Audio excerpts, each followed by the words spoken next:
Greetings. This is part 134 of God's chain of events. Moving on to the 18th chapter of 2nd Chronicles, starting at the first verse. Now Jehoshaphat had riches and honor in abundance, and joined affinity with Ahab. And after certain years he went down to Ahab to Samaria, and Ahab killed sheep and oxen for him in abundance, and for the people that he had with him, and persuaded him to go up with him to Ramoth Gilead. And Ahab, king of Israel, said unto Jehoshaphat, king of Judah, Wilt thou go with me to Ramoth Gilead? And he answered him, I am as thou art, and my people as thy people, and we will be with thee in the war.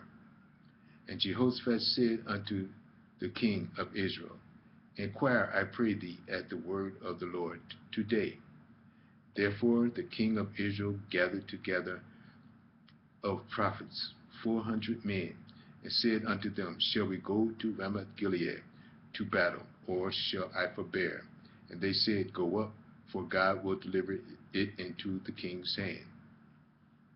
But Jehoshaphat said, Is there not here a prophet of the Lord besides, that we might inquire of him?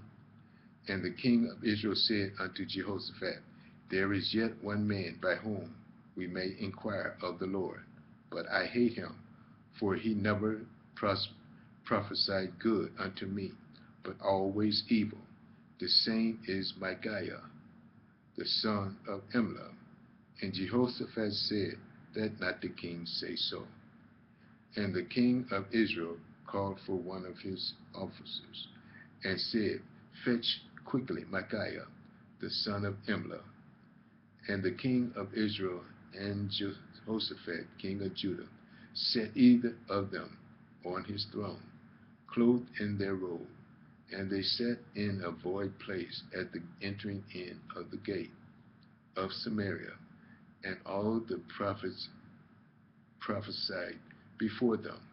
And Zedekiah the son of Chenaanah had made him horns of iron, and said, Thus shall the Lord, with these thou shalt push, thus said the Lord, with these thou shalt push Syria until they be consumed. And all the prophets prophesied so saying, Go up to Ramoth Gilead and prosper, for the Lord shall deliver it into the hand of the king. And the messengers that went to call Micaiah spake to him, saying, Behold, the words of the prophets declare good to the king with one assent. Let thy word, therefore, I pray thee, be like one of theirs, and speak thou good. And Micaiah said, As the Lord liveth, even what my God said, that will I speak. And when he was come to the king said unto him, Micaiah, shall we go to Ramoth Gilead to battle, or shall I forbear? And he said, Go up, go ye up, and prosper, and they shall be delivered into thy hand. But Ahab knew that he was speaking sarcastically. So he says, continuing, And the king said to him, How many times shall I adjure thee that thou say nothing but the truth to me in the name of the Lord? Then he said, I did see all Israel scattered upon the mountains as sheep that have no shepherd. And the Lord said, These have no master. Let them return, therefore, every man to his house in peace. And the king of Israel said to Jehoshaphat, Did not I tell thee that he would not prophesy good unto me, but evil?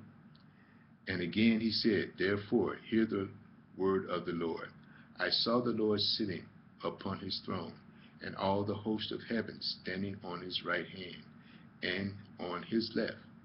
And the Lord said, Who shall entice Ahab, king of Israel, that he may go up and fall at Ramoth Gilead? And one spake saying after this manner, and another saying after that manner. Then there came out a spirit and stood before the Lord, and said, I will entice him. And the Lord said unto him, Wherewith? And he said, I will go out and be a lying spirit in the mouth of all his prophets. And the Lord said, Thou shalt entice him, and thou shalt also prevail. Go out and do even so. Now therefore, behold, the Lord had put a lying spirit in the mouth of these thy prophets, and the Lord had spoken evil against thee. Then Zedekiah the son of Shaniah came near and smote Micaiah upon the cheek, and said, Which way went the Spirit of the Lord from me to speak unto thee? And Micaiah said, Behold, thou shalt see on that day when thou shalt go into an inner chamber to hide thyself. Then the king of Israel said, Take ye Micaiah, and carry him back to Ammon, the governor of the city, and to Joash, the king's son, and say, Thus said the king, Put this fellow in the prison, and feed him with the bread of affliction, and with water of affliction, until I return. And Micaiah said, If thou certainly return in peace, then hath not the Lord spoken by me. And he said, Hearken all ye people. So the king of Israel and Jehoshaphat the king of Judah went up to Ramoth Gilead. And the king of Israel said unto Jehoshaphat, I will disguise myself, and will go to the battle, but put thou on thy robe. So the king of Israel disguised himself, and they went to battle. Now the king of Syria had commanded the captain of the chariots that were with him, saying, Fight ye not with small nor great, save only with the king of Israel. And it came to pass, when the captain of the chariots saw Jehoshaphat, that they said, It is the king of Israel. Therefore they compassed him about to fight. But Jehoshaphat cried out, and the Lord helped him, and God moved them to depart from him. For it came to pass that when the captain of the chariots perceived that it was not the king of Israel, they turned back again from pursuing him. And a certain man drew a bow at venture, meaning by chance, continuing, and smote the king of Israel between the joints of the harness. Therefore he said to his chariotman, Turn thine hand, that thou mayest carry me out of the host, that I may, for I am wounded. And the battle increased that day. Howbeit the king of Israel stayed himself up in his chariot against the Syrians until the evening. And about the time of the sun going down, he died. Moving on to the 19th chapter of 2 Chronicles, starting at the first verse. And Jehoshaphat, the king of Judah, returned to his house in peace in Jerusalem. And Jehu, the son of Hanani, the seer, went out to meet him, and said to the king Jehoshaphat, Shouldest thou help the ungodly, and love them that hate the Lord? Therefore is wrath upon thee from before the Lord. Nevertheless, there are good things found in thee, in that thou hast taken away the groves out of the land, and hast prepared thine heart to seek God.